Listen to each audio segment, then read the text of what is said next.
Hi everyone and welcome back. And what are we doing this week? Well, coming out of Christmas we all end up with bits of packaging and this and that. So I thought, right, let's make some real cheap terrain. So we're going to make a rock face or a cliff style hill using some of our Christmas leftovers. So let's get to the table. Myself a cheap piece of packing polystyrene to come out of some box over Christmas, and using a craft knife, put the knife out nice length and cut to size, and gradually work our way around it, taking it off in slices to work into a hill shape. Let the knife do the work, don't tear it, otherwise you end up with bits going everywhere. Thicken up the top a little bit there, and gradually just working around shaping it. So go, keep having a look which bit's going to take off, that can come off a little bit. Get rid of any of the sharp unnatural looking corners as you go. A bit more off the top to open it up so your figures stand on it, and I think we're pretty well there. We're going to cut our base material. So over Christmas we have our clementine boxes, have a decent bit of MDF in it. So I'll go to the scroll saw and I'll cut our base out. Right, we've got our base cut up. Let's put it back as you see it. Got our piece of polystyrene. So I think we're going to put that about there. Curve at the back, a bit of a waggle around the front maybe. Right, we're going to grab some cork and we'll get a bead of this around near the edge. It will squish down when you push it and start to come out. And a little bit in the middle just for a good measure to make sure it sticks. Give it a good push down your base. Or your fingers because it's going to be covered. And then work down the edges just to seal it all in. And this gives a bit of protection to the flimsy edge. So it helps transition between the base and the actual hill itself. Once that's done, we'll just grab a finger and give it a good smooth to help blend it. Don't worry about being too perfect at this stage. Right, we're going to grab some tin foil and put out a good size. Yeah, I'll just do the job, give it a rip. Then the first thing to do is fold it over and smooth it out. To give a double layer and screw it up into a ball. Not too tightly because you won't put it apart. And gradually work it back out apart, try not to rip it. Once we've done that, we're going to start making a tray. So just make sure you've got an idea of the width. And folding the corners over. It's just going to be sort of watertight, otherwise your plaster in a minute's going to pour everywhere. So try not to flatten out the bottom as you work round. Don't worry if it's not laying flat on the table, it all helps to the shape. So we're pretty well there with the tray ready to go, and it's the right size. Right, before we can add the plaster, we're going to get some soapy water and just brush our mould. What this does, it gives a moist layer to the bottom and to the sides, and when you pour in the plaster, the moisture gets poured up into the plaster, avoiding giving you air bubbles. Otherwise you can get some air bubbles trapped against the side that you actually want to have as your rocks, and it just doesn't look right. So this is a quick tip. If it's a hard mould, you could just dip it in a bowl of soapy water. We're going to grab some plaster of Paris and add our water and start mixing it up in the pot. A bit more water there, might have got a bit too far there possibly, it's a little bit thin. So just add a bit more plaster to get it back to where you want it.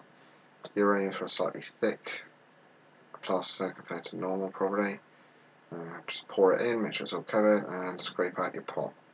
This way to tell when it's dry, just give it a tap with an end of a brush. If it's soaking wet, the brush disappears. If it's still damp, you get a hollow sort of sound, sort of dull sound. And then you get like a normal sort of hitting the table type sound when it's fully dried. So gradually take the foil off, you'll find the foil will catch into our bits. You just have to work the foil out. And there you have it, that's your rock face out. And as you can see, that was a man measurement. So you break it all down anyway, so it doesn't matter. It's always good to have some extra bits. Just give it a rough layout of how you think it should go. Just to make sure you've got bits that fit. And once that's done, put it to one side and cover the whole face in cork. Give it a good coating. And we add our pieces. So gradually work them into the cork and a little squeeze. It will squeeze up in between them. Some little bits around the bottom. Just some little bits. Use the end of the brush if you have to work bits in. Seal the gap at the top. There's a bit of a gap there, so put a bit there. Use your finger to help blend it in if needs be. Break up some small bits, just a little overhang at the end. just a bit more cork, make sure it all sticks down nicely, and you can tidy it all up with a cocktail stick afterwards if needs be. So there you have the main part done. So now we'll just have a look at a couple of little bits to put along the front. So just work them in with cork, again stick them down, tidy up with a cocktail stick, and I think we're pretty well there with all the bits now. So it's all dry, we're going to grab some black paint mixed in with some Mod Podge, get a good coating all over our rock face, just helps seal it, helps adhere as well, make sure it's all sealed up. So work our way around the whole rock face, get into all the crevices, so it's like a base prime. Here you can see I actually did the MDF as well. That was to give it a coat so it doesn't absorb moisture. Now we're going to add our texture paint all over it. So we gradually work around with our texture paint and cover up everywhere except for the front of the heel. So we're just working it in. If it's a bit flat, let it dry a bit and then just give it a bit more of a stickle to bring it back up again to a bit more of a roughness afterwards. While the texture paint's still wet, we can get some chick grit and just work it in near the rock faces just to add a bit more texture. Just work it in with a brush. I'll touch that, push it in. I was actually quite surprised. I thought I was going to have to seal these in afterwards, but to be honest, they actually held really well. Which we'll find out later, but we do end up putting seal coats on anyway to give it a good adherence to go. So there you go. The stage, we're just going to grab some burnt umber. The texture paint's dry, just thin it down a little bit of water. It's just to work our way around the edges, so it's a bit darker. I was actually filming at night. Then we're on to our grey, so grab our grey, thin it down again. And we'll just do like an overbrush. I'm just trying to catch some of the chip-ins a little bit here, so I have to tip it to be able to see. And then work our way along our cliff face as well. So we'll just do like an overbrush, cross between sort of dry brushing and painting, basically covering it but not worrying about it. A bit showed. So I'll keep tipping it about and have a look if black bit's showing all right. If there's a bit there, I think no, that can't be black, that's going to have to be a grey or a lighter colour, so I'll just cover it. So it's literally working by eye here, just sort of going with the feel of the piece and just work our way around.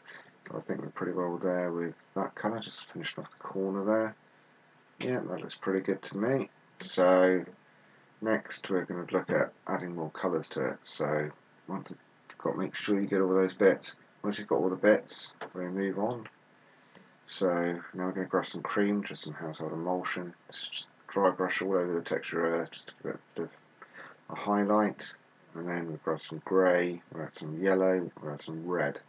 As you can see here, I'm sort of roughly mixing them. Nothing overly. Thin them down quite a lot. And I'm just going to grab a makeup sponge and sponge the front.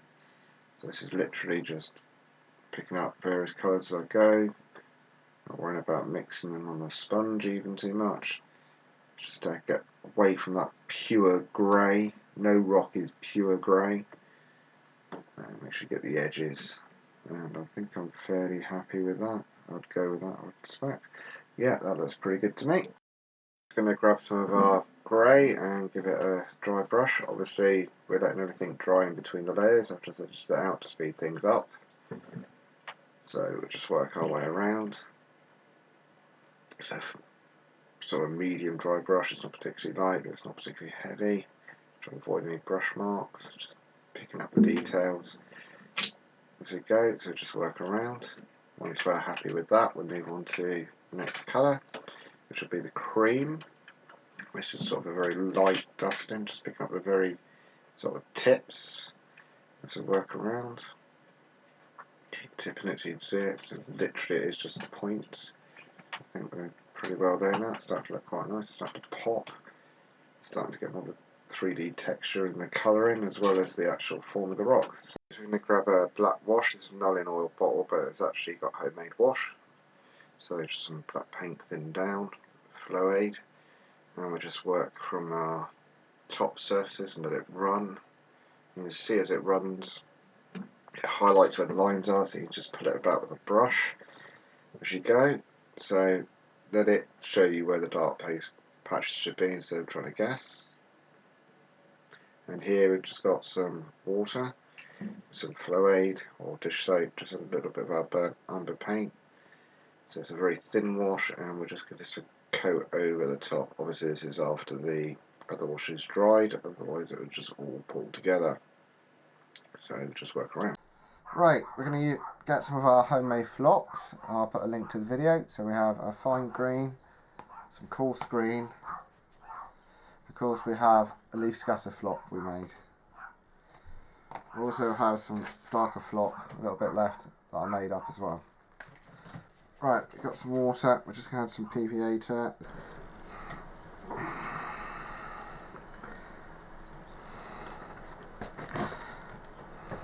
Dissolve it in.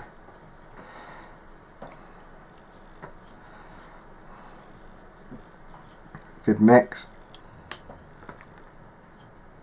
I think that'll be alright. Right, so we get some PVA on. I'm picking a little part there where the overhang was, just to make sure I got the flock in there first. I'm working on the front. I'm actually leaving a little bit of brown up against the face cliff where this grit is. So we had only the dark leaf scatter towards the edge, some of the other little bits dark.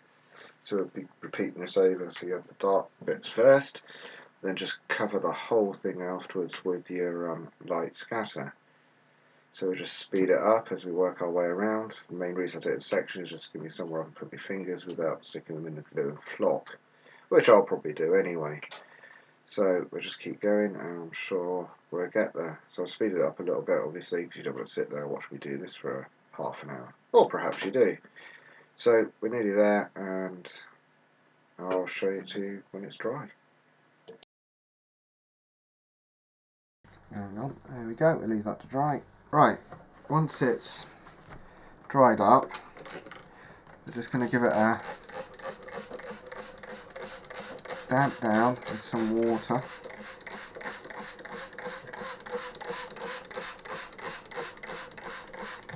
A good soaking.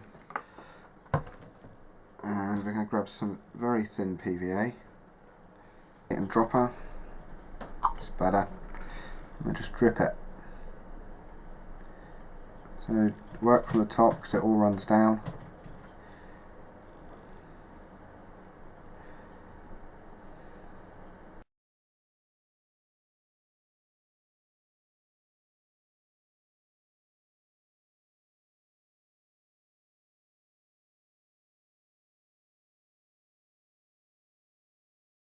Right, there you have it. A very, very cheap build.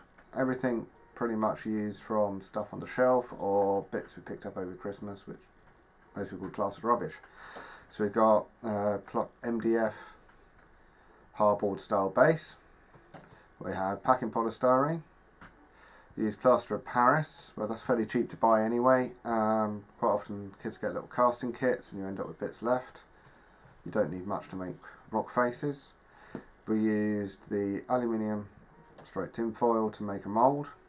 Over Christmas we used the good stuff, so it's a bit thicker. The rest of the year we use the thin stuff. So if you're using the thin stuff, just give it an extra fold, 3 layers thick, maybe 4. You soon know when you screw it up and open it up.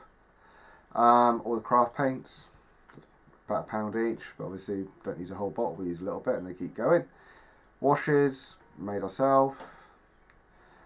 So we just use a bit of paint, water, etc. Just thin it down. Homemade flock, which we did a while back, so please go and check those videos out. If you want any more information, if you want me to go more in depth on any of the bits in this build, I can do that. I've had to condense it a little bit because there's quite a lot to get into this one, so just leave us a comment. If you like this video, please give it a thumbs up, please get it out there, share, and please subscribe. Don't forget to hit the bell.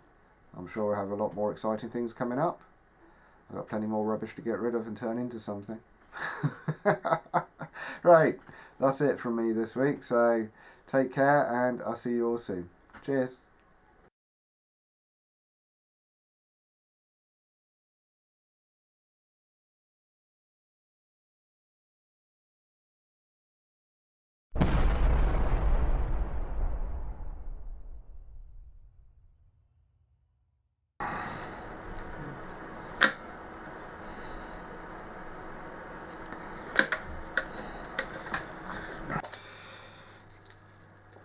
Yep.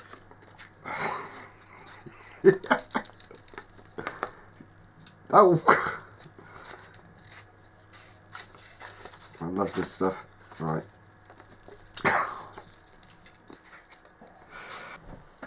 Hi everyone and welcome back. This week, what are we doing? Well, we're going to look at making a cheap cliff lab. Hi everyone. Poo.